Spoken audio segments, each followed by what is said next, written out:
Ladies and gentlemen, good day and welcome to Redington Limited Q3 FY24 earnings conference call. This call may contain forward-looking statements about the company which are based on the beliefs, opinion and expectations of the company as on date of this call. These statements are not guarantees of future performance and involve risks and uncertainties that are difficult to predict. As a reminder, all participant lines will be in the listen-only mode and there will be an opportunity for you to ask questions after the presentation concludes. Should you need assistance during the conference call, please signal an operator by pressing star, then 0 on a touch-tone phone. Please note that this call is being recorded. I now hand the conference over to Ms. Hariharan. Thank you and over to you, sir. Thank you so much. Good afternoon, everyone. Thanks for joining in, and it's my pleasure to talk about our results for Q3. We continue on our journey and theme of profitable growth with good revenue growth this quarter and good PAT growth this quarter and continued progress on sequential profitable growth. There was solid execution across geographies and businesses. India growth continues to be solid, and in Middle East Africa, we continue to drive growth in Saudi Arabia and UAE. The execution and results are even more sweet when you look at the context of various geopolitical factors like conflicts in Ukraine, Hamas-Israel, the Red Sea conflicts, the Africa currency volatility, and the Turkey high inflation rates and the high central bank lira rates. Also, if you compare with some of our other global distribution peers who have degrown in revenue in the same period, our execution and results are even sweeter. Specifically, talking about businesses and geography. So, in terms of business line, the cloud business continues to grow strongly, both top and bottom line. The technology solutions group also continue to offer lots of opportunities, and we realize opportunities that are meaningful for us from a profitable growth perspective. The software license renewals and subscriptions within the TSG business are becoming a larger part of our business and also one that is growing fast. Mobility grew well across all the theaters, India, Middle East, Africa, and Turkey, on continued momentum from the NPIs and some of the new Android models and some of the new go-to-market initiatives we drove. Specifically within ESG, while there were some flattening and declines we saw on the PC part of the business, the emerging business continues to do well. And these are products that we call emerging within the consumer space, like lifestyle, pro audio, pro display, surveillance, etc. And within services, ProConnect, Ensure, ProConnect being the logistics service business and Ensure being the service support business in Middle East Africa all continue to provide a good contribution. Within the technology solutions group, we made progress on Redington-led business in India and specific new solutions we put together like DigiGlass, building socks for customers, I'm sorry. So those made progress. On the key initiatives like digital platform and cloud platform, we continue to build our technology capabilities but optimize the investment so that there's continued ROI focus here, which is similar to what we discussed the last quarter. From a go-to-market perspective, we are getting much clearer focus managing the business through large managed partners supported by sales reps, complemented by a large number of small partners managed by inside sales reps and digital platform. The main idea is to provide enough attention to the large number of partners we serve, at the same time optimizing the cost to serve them. We're also intensifying our focus with the brands, with a deeper focus with the large brands, having joint business plans and things like that with them, and more creatively maximizing business for the large number of small brands we carry through various routes to market we have created. We are beginning to look at AI as a new trend, starting to get real with many products across the line. And we need to have a better understanding of what customers need and what are the right brands we need to have and what solutions we need to bring to the table you'll hear more from us over the next few quarters on this.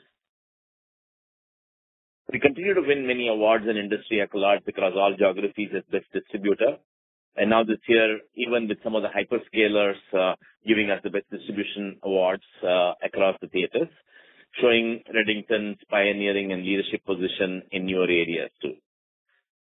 That's a quick high-level Q3 update, and I'll hand it over to Krishnan to give a deeper dive on the numbers and the narrative behind the numbers. Thank you. Thanks, Hari. Good afternoon to all of you. We finished the quarter Q3 with about 23,550 crores of revenue, which is our highest ever quarterly revenue. On a year-on-year basis, this is an 8% growth over last year Q3. On a quarter-on-quarter basis, this is a 6% growth over Q2. As we had mentioned, we are looking at improvement from the previous quarter, and I'm pleased to say that we are continuing that trend. While the revenue had grown by 6% quarter on quarter, the profits had grown by 12% quarter on quarter. With the EBIT percentage before factoring, we will talk about factoring, before factoring is about 2.6%. So we are broadly within the range that we had kept for ourselves. And the PAT has moved up to 1.45%. I think I need to make a mention here. We started the year in the first quarter with 1.17% PAT percentage. That got improved to 1.36% in Q2 and further got improved to 1.45% in the current quarter. If you get into the geos, India distribution grew very well, as Hari said. The revenue grew by about 21% year on year, and the PAT grew by about 10% year on year. MEA revenue in this period had grown by 4% year on year, and in Turkey, Arena, more specifically, degrew the revenue by about 3%. The contribution by various geos between CISA and the rest of the world, the contribution is 49% of the revenue from CISA, 51% from rest of the world. But in terms of profits, it is 46:54. Working capital days, there is a small increase in the working capital days compared to Q2 from 35 to 36, and this is mainly on account of a drop in the accounts payable days. The free cash flow for the quarter is at minus 273 crores, a negative free cash flow, and for the first 9 months is minus 429 crores. All the return ratios have improved. ROE, return on equity, is about 19.4% this quarter. This is 17.4% in the previous quarter. Return on capital employed is at 22.1%. This is 21.6% last quarter. Debt equity is broadly in control. The gross debt equity is about 0.5 times, and the net debt equity is about 0.3 times. Inventory provision is slightly on the higher side. We are at about 0.22% for the quarter. Normally, in Q3, it normally tends to be higher, which has been the case even in the previous year at about 0.21%. However, the provision towards AR is about 6 bps, which is 3 bps for Q3 of last year.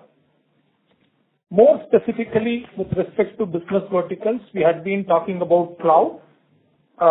It continues to grow at a good pace. It has grown by 43% year on year, the total cloud business, and about 24% quarter on quarter. Within that, the growth in resale is much stronger at about 45%. The growth in managed services is about 2%. In the case of managed services, we had consciously been rationalizing some of the business segments where the profitability is in question. So with that, let me pause. I'm sure there are a lot of questions which we will handle. Thank you. Thank you very much. We will now begin the question and answer session. Anyone who wishes to ask a question may press star and 1 on the touchtone telephone. If you wish to remove yourself from question queue, you may press star and 2. Participants are requested to use handsets while asking a question. Ladies and gentlemen, we'll wait for a moment while question queue assembles. And the first question is from the line of Nitin Padmanabhan from Investec. Please go ahead. Hi, good afternoon. I have a couple of questions. The first is on the factoring cost. I'm assuming it's around 141 crores for the quarter. It was 86 crores for last quarter. So this factoring cost, is it driven by any specific geographies? Is it more ROW driven or India driven? And when do you see this sort of tapering off? That's the first question. Yeah, I will answer that, Nitin. Overall, you would have seen from the financials, interest cost has come down. Last quarter, it was 106 crores. This quarter, it is 85 crores, has dropped by 20%. If you just look at the factoring, it has gone up by 8 crores from 86 crores last year to 94 crores in the current year. If you take these two together, overall it has come down from 192 crores in Q2 to 179 crores in Q3. The primary reason for this is while interest rate reductions from a market perspective is going to take time, we see some softness in the interest rate across geos. This is true for India. This is true for Middle East and Africa. Also true for Turkey, even though we all know even now the interest rates in Turkey are high. This has enabled us, in addition to the working capital efficiency, to bring down the interest and factoring cost together. Okay. So this would be the way you would sort of operate on a going forward basis, more factoring and less of, how should we think about it? Lower debt, more factoring? Is that how you're thinking about it? See, about 85% of the factoring cost in this quarter is Turkey related, Nitin. Okay? So let me address this question in two forms. In Turkey, it is more situational. It is not our willingness. The cost that we pay on factoring is pretty high. Still, we have no option. The funding in other banking channel is literally very less. So we are only hoping that things will get normalized. We are able to see some improvement, but a lot more to happen. Looks like things are changing to the positive on the ground. So we expect this impact to come down moving forward, but that's something which is completely market related. We will not be able to say with any certainty. Outside of it, in other markets, we do some factoring that is more from the perspective of if in case we expect higher risk from the customer, or if we would want to give X number of days, customer wants X plus Y number of days, which we are not comfortable. That's where we go for factoring, and all these are completely non-recourse, but this portion is very small compared to the total factoring amount for us. Got it. The second question was on the mobility business. It's seen very strong growth in the current quarter. I think the highest revenue we've seen in mobility so far. What's driven this growth? Is it an addition of a geography or anything specific out there? Or is it seasonality and we should expect some normalization in the following quarters? Can I take that question? Yes, sorry. Thank you. Okay. Thanks, Nitin, for the question. So I think it is seasonality largely driven by the NPI that happened from a key brand, and that resulted in a good business this quarter. So I think we expect some normalization. We did not add any specific new geographies, but we did add some new Android brands and models into our portfolio that is also complemented, but the large growth has come from the NPI. Perfect. Just one last question, if I may. Is what's driven the weakness in ROW? Any specific geographies you'd like to call out? And where should things sort of improve going forward, or you think this weakness will continue? Thank you. That's all from my end. Okay, so maybe I'll just give a quick commentary, and Krishnan, you can complement. We did talk about last quarter too in taking our cautious approach to Africa when it came to risks because of currency volatility and currency availability, etc. So we have clearly focused on that to make sure that we manage our risks and manage our growth. So that is one of the main reasons. But we see this normalizing as we go forward. The main factor will be continue to be cautious in Africa, but maximize our opportunities in Saudi Arabia, UAE, and the GCC countries in the rest of the world.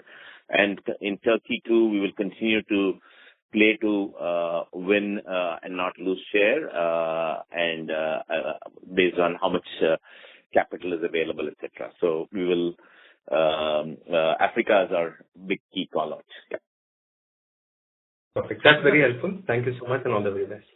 Yeah, just to supplement what Hari said, Nitin, is also that, one of the very brightest markets that we see in the overseas scheme of things is KSA. And, our business is pretty large there. It would be about 1.3, 1.4 billion for the current year, and it is growing at a good pace. For the quarter, KSA has grown by 14%. So that's something which we feel it's a good progress. Sure. That's helpful. Thank you so much. Thank you. The next question is from the line of Nikhil Chaudhary from Nuvama. Please go ahead. Hi. Thanks for the opportunity. My first question is basically regarding your ROW decline, which you have just commented. I want to understand what should be the expectation going ahead, especially the kind of slowdown we are doing. Are we done with balancing our risk reward in ROW business, or there are yet to slow down or cut down some of the area where the risk is high?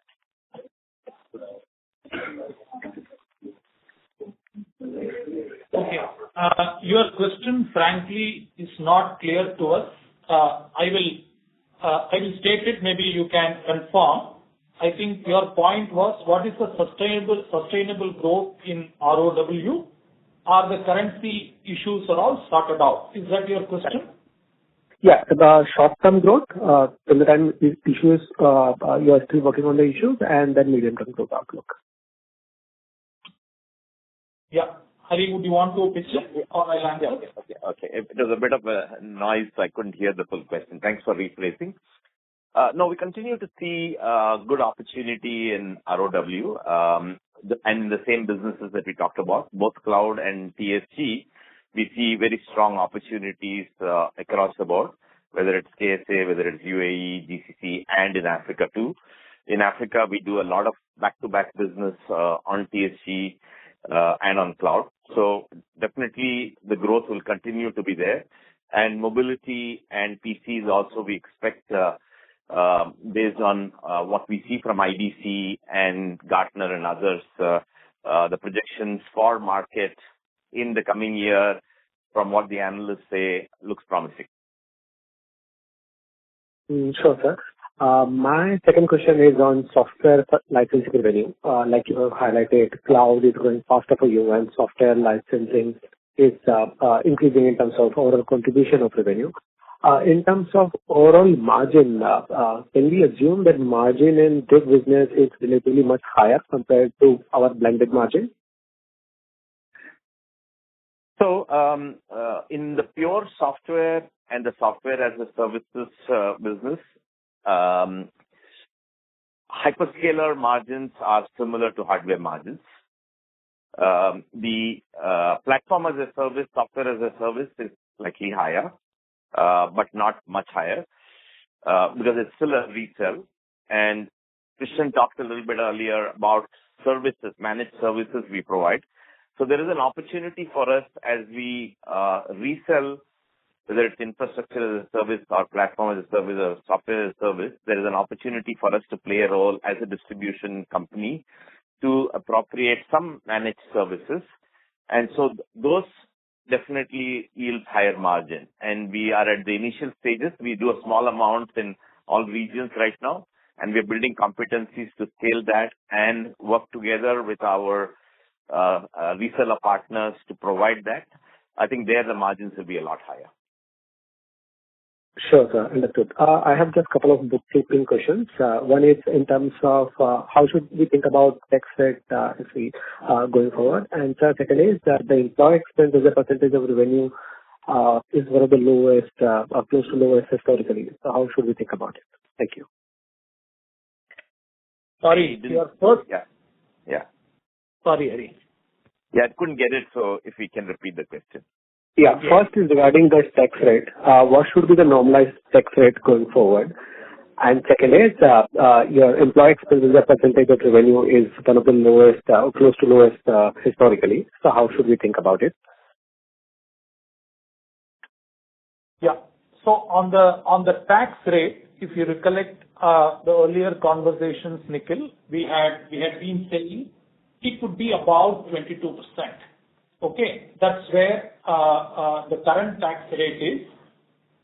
In the current quarter, it is slightly down. That's to do with the mix. Also, there are two factors, if I can be more specific. The profit contribution from the KSA, from Saudi, was a bit less, which is where our tax rate is more in Middle East and Africa. Second, the lira depreciation in Turkey was on a comparative basis was lower in the current quarter, and because of which the tax rate was lower in the current quarter. So these were the two reasons. Having said that, it's important for you to know that there is a corporate tax that's coming in UAE starting the next financial year, and that's at about 9%. So we expect from next year the overall tax rate to be about 25%. So while I said normally it would be about 22%, going forward we should plan for about 25%. And for the current quarter, it is on the lower side when compared to 22%. That's your first question. Second, on the employee costs, as we had said, we are trying to optimize some of these cost factors, and there is a lot more focus and sensitivity. But having said that, whatever is required that we need to do, you may have to plan the employee cost to, similar to what it is today. A further reduction is something that may not be easily possible. Sure, sir. So just to confirm, 35% for combined business? That's right? Yeah, consolidated. Okay, sir. Understood. Very helpful. Thank you so much. Thank you. A reminder to all participants, you may press star and 1 to ask question. The next question is from the line of Ijaz Lakhani from Unifi Capital. Please go ahead. Yeah, hi. Thanks for the opportunity. So my couple of questions. The first one is that, given that seasonally mobility is a strong quarter, and you have curtailed your OPEX and employee costs very well, and as per what you have been guiding for the last 2 quarters, is it fair to assume that in the next quarter we can see an EBITDA margin improvement as the lower yielding mobility business share reduces and the other segments improve? Krishna, you want to take that? Yeah. See, on the cost part, maybe you can take something similar to this. But having said that, see, on one hand, there is a mix factor. On the other hand, there is also normalization of the margin that's happening in the industry. So I think you should take the current gross margin into the future. We expect our EBIT percentage to be about 2.5, 2.6%, which is where we are.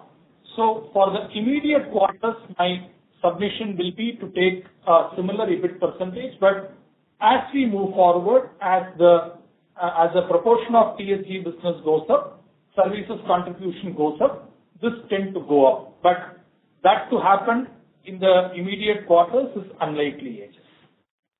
Got it, sir. So the next question is, could you just provide some growth outlook in India and overseas for FY25, both from an enterprise segment as well as a mobility or consumer segment? See, from a market perspective, what we see based on IDC and other projections, clearly on the technology solutions and the services piece, there is a high double-digit teen growth projected the next year. So that's what we will take as our framework to operate on, because we want to keep our market share and grow it if possible. Mobility also is projected as a growth, but may not be double-digit, but both are expected to grow in India and MEA as projected right now by the analysts. Got it. Krishna sir, could you just call out what is the absolute debt and what was the exact factoring cost for the quarter? I think I missed that. Did you say 94 crores for the quarter? Okay. Absolute debt is about 2,200 crores at a net debt basis. From a factoring cost, last quarter it was at 86 crores. This quarter, 94 crores. Got it, sir. And so the gross debt is? Gross debt is about 3,600 crores, which is why I said 0.5 times. Got it, sir. And sir, the controlled slowdown that we have sort of calibrated for the ROW markets this quarter, and the outlook that you're calling out for the next year, is it fair to assume that this is just a quarterly phenomena for which ROW you have curtailed down the rates of growth, and that again we'll see good double-digit growth in the next year and maybe the next quarter even? I think so. Yes.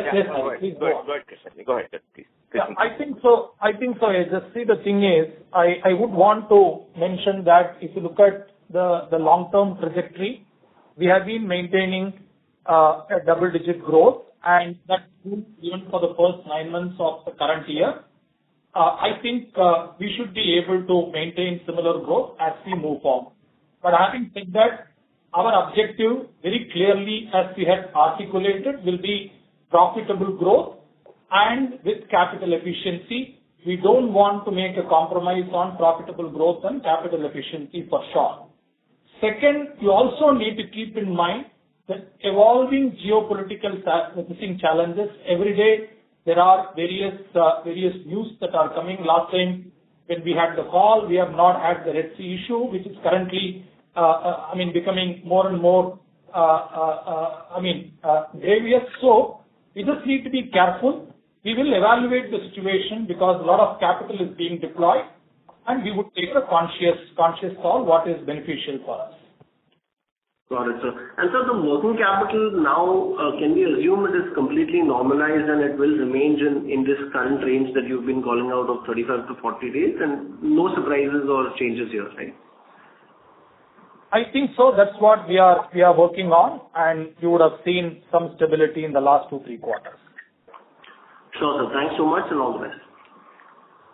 Thank you. Ladies and gentlemen, in order to ensure that management is able to address questions from all the participants in the conference, please limit your question to 2 questions per participant. Should you have a follow-up question, we request you to rejoin the queue. The next question is from the line of Parin Gala from Segwan Investment Managers. Please go ahead. Hi, good afternoon, everybody. I apologize if this is a question that's been posed earlier in previous calls, but I wanted to understand our sort of positioning as brands would want to expand their own footprint, their organic sort of store level growth, kind of what Apple is trying to do. I mean, broad sense on how that impacts us as a company, as a distributor for them. Sorry, can you repeat the last part of the question? So, and is it specific to Apple, is it? not just Apple, but I mean also Samsung is trying to open experience stores. Brands are pushing towards engaging with customers directly. So as a company that's mostly in a distribution, how does this impact us? So I think this has been a long discussion on this. The overall market pie has actually continues to grow. So there continues to be a direct place. Apple has grown very well in India as an example, and they open their own stores. They go through their online store and they work with Flipkart of the world. But the addressable market for distributors to be able to go to resellers, up country, to work on the pipes we have continues to grow as well. So their business has grown nicely. Our business and their business has grown nicely. And we've seen this over the last 10 years. That continues to happen. So as long as we continue to be innovative and continue to play our game to expand the customer reach for each of these brands, which is what we are doing. And sometimes I mentioned Redington-led business, which is basically the pipes and channels we are creating for big brands to go to customers they cannot reach directly. So I don't see that as an area of threat for us. We will continue to complement the brand's direct approach. Okay, understood. And just to add to that point, Parin, sorry, if you just see the first 9 months, the incremental revenue that we had generated is about $1.2 billion compared to the 9 months of last year. Now you can imagine what is the opportunity available in the market space. Got it. Perfect. Thank you. I will also want to complement one more item. I just give an example since you mentioned Apple. There are specific requirements of things like configure to order, where customers are requiring specific configurations that cannot be bought online or something like that. And we work on specific efforts like that, which can be only done by distribution because we have logistics and we have the ability to fulfill specific configurations. But I mean, that would be a pretty small piece in the overall market. I'm giving an example, but there are several such initiatives which add up to a larger number. Understood. Got it. Thanks so much. That's all from me. Thank you. The next question is from the line of Ayush Vimal from Clearview Capital. Please go ahead. Yeah, thanks for giving me the opportunity. I just have 2 questions. The first question is on, the growth of large format stores in India over the last few years. How do you see that structurally impacting the business of Redington? Because some of these stores might be directly reaching out to brands or maybe, compressing the bargaining power that Redington has as a distributor. So just wanted to see how structurally this changes the business. So you're right. The retail scene is evolving very rapidly, but that actually is very interesting for us too, because we see state level retail, for example, not pan-India retail, but state level retail evolving. We also see consumer electronics stores wanting to buy mobile or wanting to sell mobile phones and wearables. So we have specific initiatives like, we have a direct to retail initiative where we reach smaller retail stores across the country. We built this for Android bands and wearables. Similarly, we have an initiative with some of the PC brands, specifically in states to open up state-level retail chains, which are not pan-India. And it is very challenging for the brand to really focus on multiple direct models because they have fewer resources and they want to be more efficient. So these are real opportunities for us, and we have stepped up the game on these kinds of opportunities. But are these large format retail stores directly reaching out to the brands and buying, or they're still routing the purchases through Redington, just in general? It depends on the brand. So obviously brands like Apple go direct, but there are other brands who work directly with us and our peers to go into large format retail. So we do have a good large format retail presence. Again, there are many new ones also opening up. So you see Lulu coming up with many stores in India. So We do work with many LFRs, but some brands decide to go directly to LFRs. But the pie is large enough. Some brands just continue to work only with distributors. Fair enough. That's helpful. Just one more question. So we see a lot of thrust on manufacturing in India, where the government has promoted, electronic manufacturing of laptops in a big way in India for export purposes. Does Redington see itself playing some part in the value chain here, or that's something that's outside the purview of our business? So, not directly, but definitely there are evolving things that are happening, not just because of Make in India, because of all the other initiatives in India as well. Especially if you look at things like refurb and e-waste and those kinds of areas, we are exploring how to get into all these things. Specifically on Make in India, we will continue to source the big brands, whether it comes from outside or Make in India. But there may be some new brands that may become available as a result of Make in India possibilities, which we could then explore distribution both here and overseas. So we are just looking at it right now. It is very early stages. We've not seen any major change in terms of our opportunity landscape, but we are studying that very closely. Would you also, want to talk about the rural PC, Hari, if you think it's appropriate?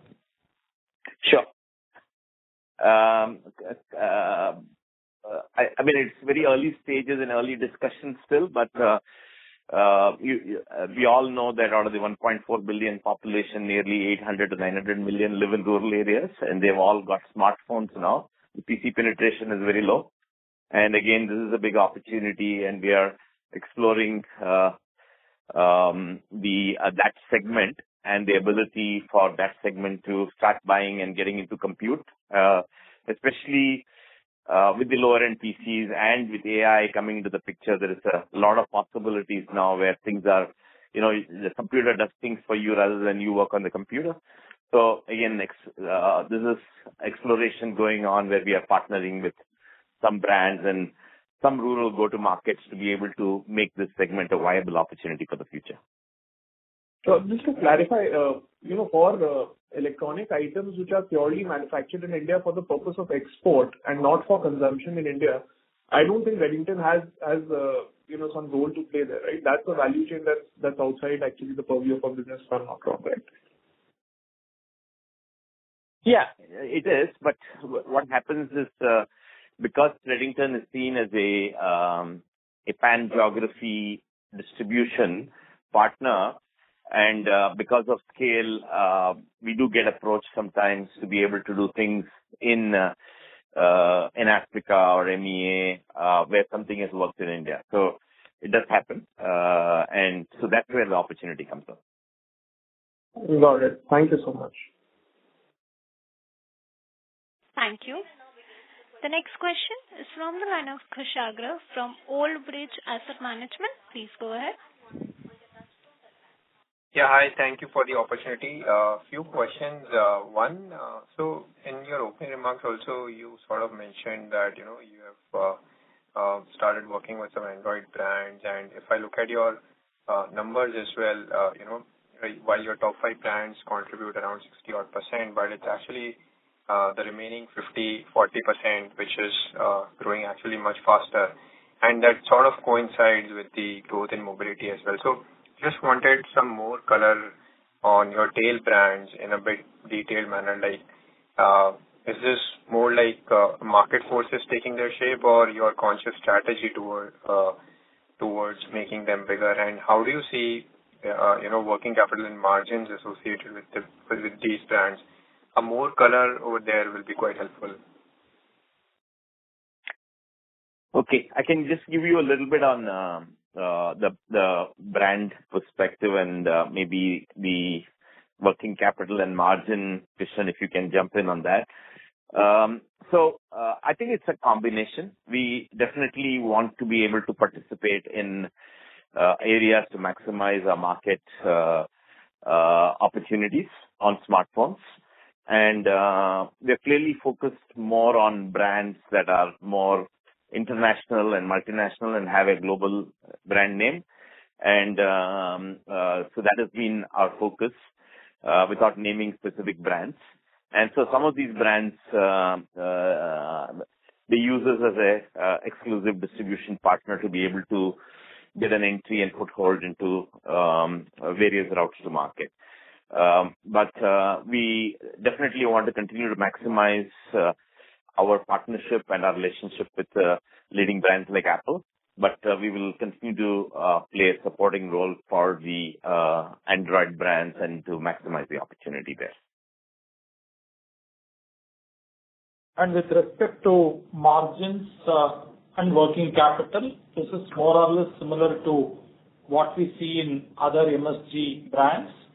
On a comparative basis, margins will be lower, but the working capital deployment is also lower. From a growth rate perspective, it's still an attractive space. And it provides a lot more opportunity for growth because there are multiple brands. All right. Sure. Just a follow-up on Apple. So last year, I think somewhere same time, you called out that, out of those 30% Apple revenues, iPhone is almost like 20-odd%. So 2/3 of Apple revenues for you is iPhone. And in India, it's slightly higher with, Apple being 1/3 of your domestic revenues and 24% of your revenues domestically coming from iPhone.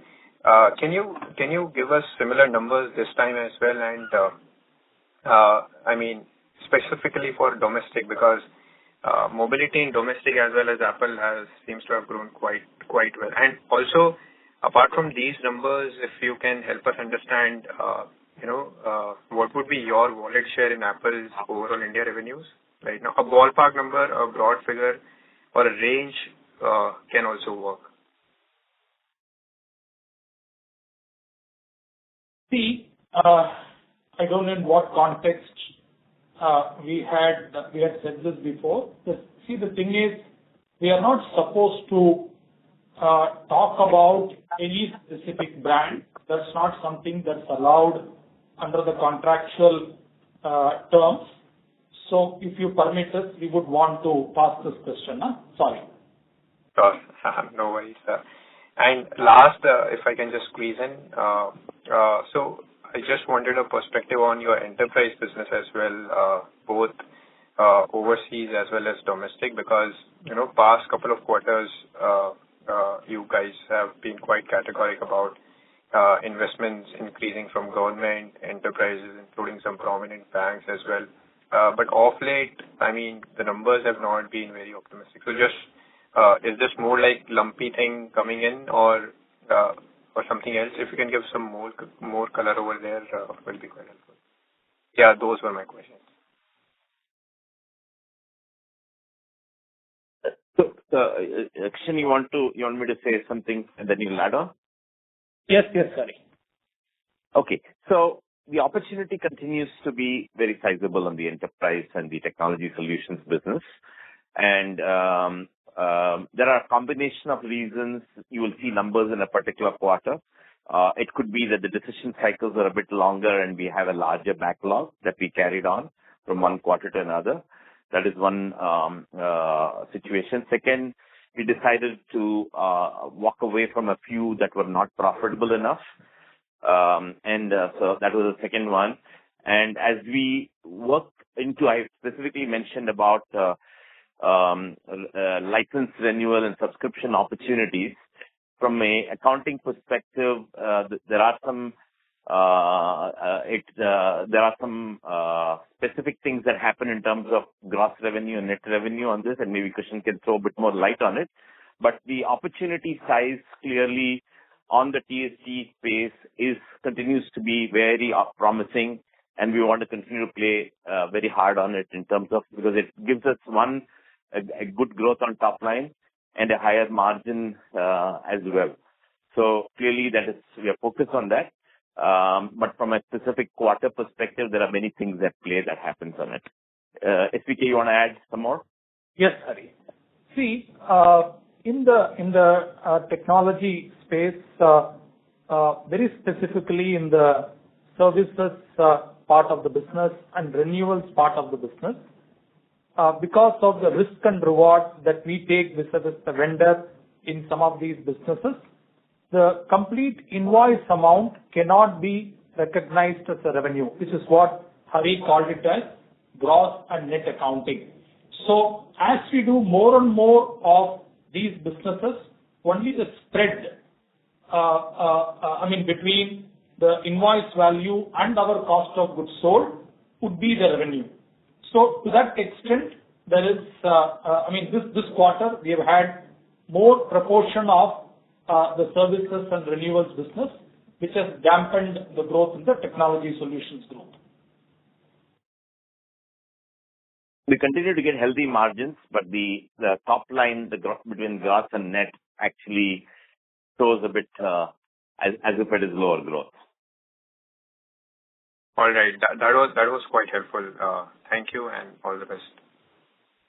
Thank you. The next question is from the line of Sarvesh Gupta from Maximal Capital. Please go ahead. Good afternoon, sir. Sir, one question which I could not understand. When I see your ROW renewable sales, they have been brought down to zero. So that was one point I couldn't understand. Sorry, ROW what sales? Renewable. Okay. See, when we say renewable energy, these are the solar business that we do. Okay, we do solar business currently in two places. One in India, one is in Turkey. And in Turkey, because of some challenges, that has got sizably reduced. But having said that, this is definitely a business that we would want to focus on, and Hari would articulate the strategy. But to answer you, it's because of this specific factor, and it was anyway lower as far as Turkey is concerned. Yeah. So maybe specifically on Turkey, I will just add some color. The government, because of the inflationary situation, was trying to temper down the overall business borrowing and things like that. So it had an impact on the solar industry and the solar rollouts. That combined with the solar panel prices falling, the Turkey business became very challenging to deal with. So for the last quarter, pretty much we didn't want to take a risk on the solar business in Turkey. And so that's what happened. But solar as an outlook, whether it is India, whether it is Africa, or whether it is Turkey, quite promising. And we see good future in it. But since there is volatility in the environment, both on panel pricing and others, we just being cautious to avoid taking too much risk from a capital perspective. And secondly, in general, in Turkey, given the high amount of factoring cost involved, are we making losses there because the margin that we operate is very thin, and if we have to pay such kind of a factoring and interest cost, then are we not profit? I mean, why should we even try to maintain or grow our market share in this sort of an environment, which is also, have been continuing for many, many years now? I mean, why can't we strategically take a relook at this market in general? Sarvesh, I think I had mentioned this in one of the call, don't remember whether it was last quarter or the previous quarter. See, the environment is far too difficult in Turkey. I definitely agree with you. But kudos to the team. We have not had a loss situation ever in our business. Even in the current quarter, that's the case. We have made profits. Is the profits attractive enough, sufficient enough? Definitely not. For your point, should we then push the business? I would want to refer to what Hari said. See, when you are in this business, you are in an ecosystem. If you decide to downsize or if you decide not to participate in many transactions, then you become irrelevant. Irrelevant for the brand, and hence, it is equal to conveying a message that I want to exit exit the market. I really don't know whether we can call it like that. Definitely, Turkey is a very large market, very interesting space. Unfortunately, for whatever reasons, the economic situation has not been great. And as you know well, when we invested, the Turkish lira was 1.48 to a dollar, and today it's north of 30 to a dollar. So we are in a situation where there are a lot of volatility, but definitely we still believe it's an attractive market, and it's a space which can be a launchpad for us to get into European markets, some of the European markets. So, we would want to keep focusing on this market, try whatever best that we can. Definitely, we will be sensitive about the profitability, and we have not had any flip on that till now. Understood. And finally, just one question, if I may. So, if I see your YOY growth rate from as high as 25-26% in quarter one to double digits in quarter two to now less single digits. So we are steadily falling down in terms of our growth rate, and our margins have been broadly stable. I haven't seen such a jump despite lower growth rate. So, I know that you don't provide any guidance, but what should we expect going forward, in the coming year, given this sort of slower growth rate that is happening in terms of our top line? So if you can help me with some guidance there or some thought process there, it would be helpful. Okay. A part of the question I'll answer, Hari, and if you can pitch in. See, the thing is, this year the lower profitability is mainly on account of the finance costs. Okay. As you know well, we have been coming out of the COVID period. We have had an extremely good situation in terms of capital deployment, and we all knew that that's not something sustainable, and that on top of revenue growth and on top of rate increase has resulted in a very high increase in interest costs. And this is something that you can see across all the distribution companies, leave alone even other companies. So if you adjust for this increase in interest costs, I'm sure the situation is completely different. But that's the way things are, and we need to manage. Our objective has always been to generate a ROCE of more than 20%. We are very highly focused on it, and that we had done even in the current quarter. So that's something which, it would continue to be our decision-making principle, and we would follow that. Yeah, I can just maybe add a couple of things. The first half, Krishnan mentioned that we added $1 billion of revenue, and we are correcting as we speak on 1 or 2 quarters to manage our risks in Africa primarily, and we still continue to grow 8% as we show in this quarter. So I don't think we are, from an outlook perspective, we are still bullish about growth on revenue. We are making sure that we go after a minimum profitability percentage and a minimum return on capital employed, so we can return best value to the investors. So that's how we are focusing on.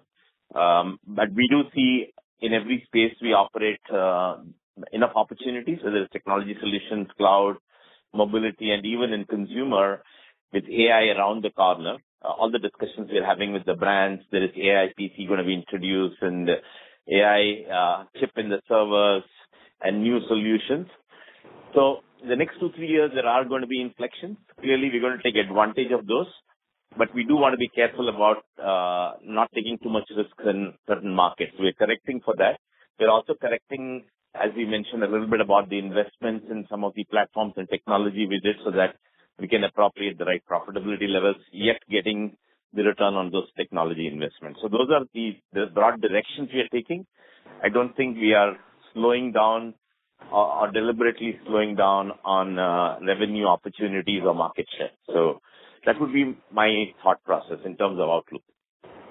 Just in addition, Sarvesh, you see for last quarter, we don't have the info for the latest quarter. This is for July, August, September. Globally, PC unit shipments are down by 7%. Smartphone unit shipments are flat. Printers unit shipments are down by 8%. So you need to understand this environment. This is what we had done, and I'm sure you will appreciate this growth. Understood, sir. Thank you and all the best. Thank you. The next question is from the line of Priyam from KC Capital. Please go ahead. Hello. Hi, sir. Good afternoon. Sir, I have questions regarding the cloud business. Firstly, do you believe there is a risk in the cloud business where the cloud companies can go directly to the customer? Sorry, can you repeat that? There's a bit of an echo on the line. Okay. Hello. Yeah, sir, do you believe there's a risk in the cloud business where cloud companies can directly go to the customer? Yeah, so that has been there right from the beginning. So if you look at all the hyperscalers, whether it is AWS, Azure, Google, they all used to go direct to customer. Clearly, they see a big requirement for them to be able to take advantage of distribution companies like us to reach the mid-market and the smaller enterprise customers. They're not able to do this on their own. And as they start adding software modules and other kinds of services around it, they clearly need someone to engage. That's the reason why increasingly many of the hyperscalers are talking to distribution, and that business, as you see, is growing very rapidly for us because that's where they see the scale. And the same is happening for platform as a service companies as well as software as a service companies. So initially, when the whole cloud thing journey started, the large enterprises were the ones that were adopting these, and it was more convenient for these companies to go direct. Okay, sir. Okay, and then second question, to what extent is cloud business a repeat business? Is it dependent on cloud migration, or are there any other recurring activities also? So there is a variety. So first is a resale, just selling licenses. That's the first thing. Second, understanding which customers are growing, which customers are not growing. And then there is a whole ecosystem around cloud because there are ISVs, there are small companies called born in the cloud and digital natives. All these companies are trying to market their products along with and solutions along with hyperscalers to the customers. So it is a very complex ecosystem. So it doesn't mean that all the services have to be provided by a hyperscaler or us. There is a whole lot of solution partners. In the big enterprise space, they will normally be system integrators or big SIs. But when it comes to mid-market and smaller enterprises, there are many people who are providing. So we are able to provide an ecosystem where we bring in ISVs, we bring in digital natives and born in the cloud partners who provide these services along with us on migration, modernization, managed services, professional services, professional consulting, a whole range of services.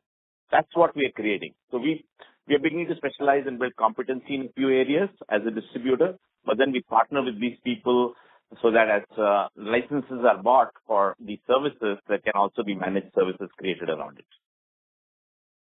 Okay. Thank you, sir. Thank you. Thank you. As that was the last question, I would now like to hand the conference over to management for closing comments.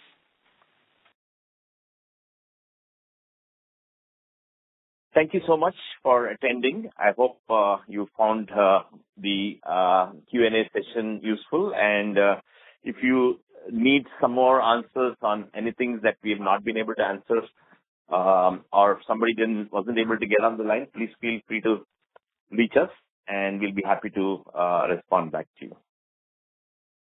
Thank you. Krishnan, you want to add something? No, perfectly fine. Thank you. Thank you. On behalf of Redington Limited, we conclude this conference. Thank you for joining us, and you may now disconnect your lines.